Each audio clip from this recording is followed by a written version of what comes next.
Legal Para 7.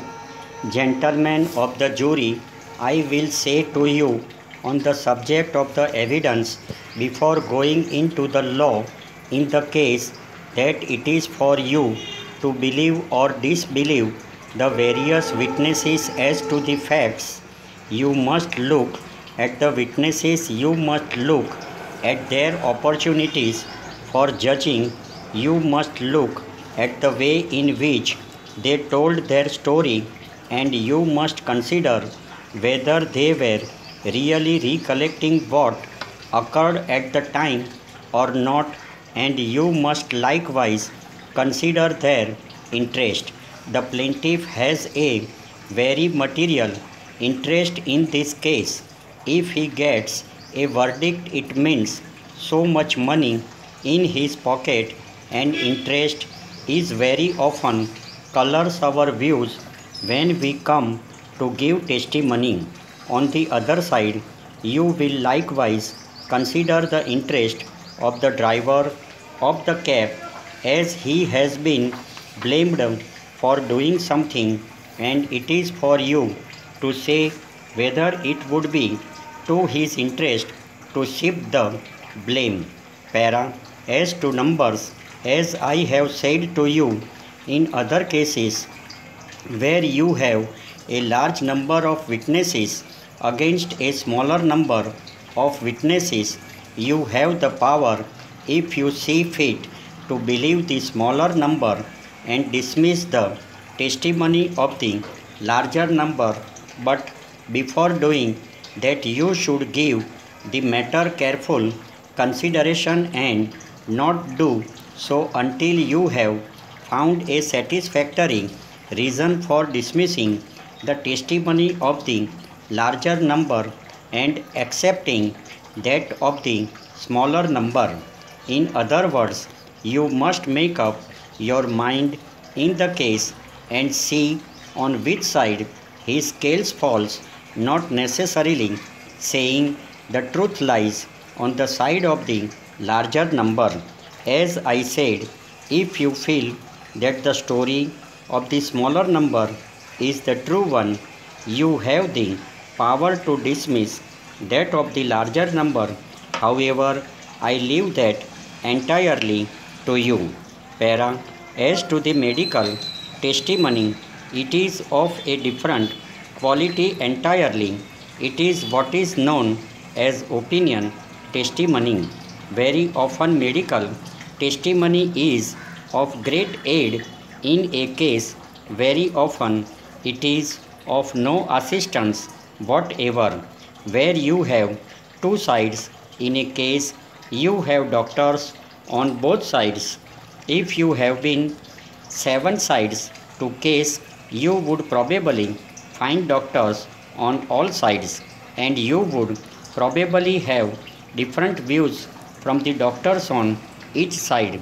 However, doctors are supposed to be men who are better able to judge of such matters than we are.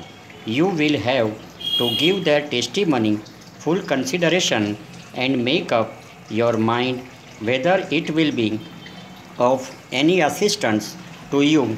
If it will be of any assistance, you are to take the opinion of the doctors. You are not bound by the opinion of any doctor in the case. You are to consider their opinions for what you think they are worth and say which one is worth the most to you and which one the least, and say how they impressed you on the stand, and make up your mind as to the way you will give their testimony. As I have already mentioned, you have had a couple of doctors on one side and 3 doctors on the other. In some particulars they agreed, and in other they disagreed. You will consider their testimony and make up your mind as to where the truth lies as to the extent of the plaintiff's injury. First para over. Para second, in considering the question of his injuries, you have a right to bring your knowledge of human nature into play, your common sense. You are not necessarily to be dazzled by large figures and the plaintiff's own story of the injury and the effect of the injury. It may strike you that it would be in accordance with human nature for a person claiming damages to put his side of the story of the injury as strongly as possible.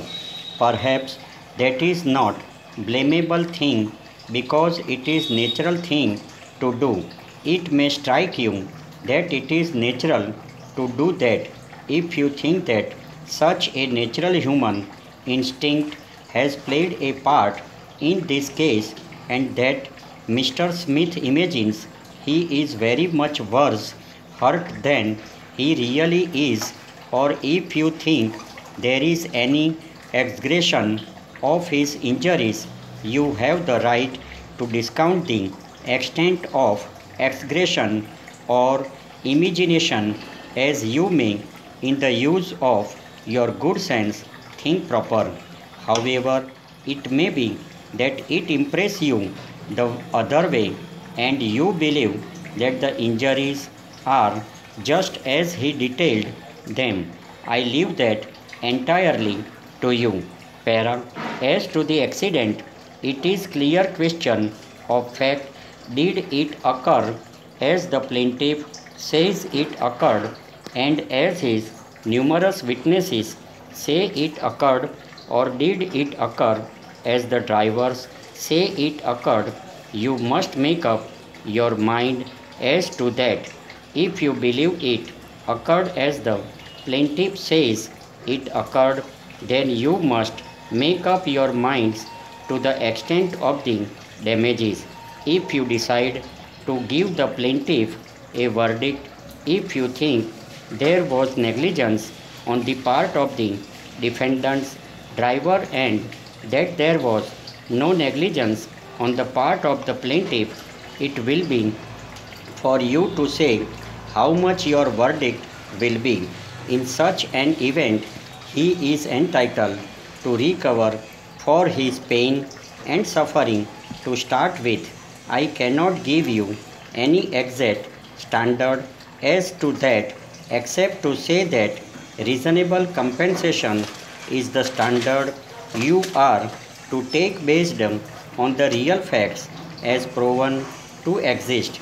You have heard the plaintiff's description of his pain and suffering, and you have heard the doctor's testimony on each side, and if you find for the plaintiff, you are to make up your mind as to what the pain and suffering and injuries were and give him a verdict that you believe will be reasonable compensation. In addition to that, he would be entitled to recover for the actual expenses that he has been put to and which you think he will be put to due to the accident, medical expenses and otherwise directly attributable to the accident. He would also be entitled to recover any losses that he has been obliged to suffer in the way of extra help that he has been compelled to employ in this business. Over.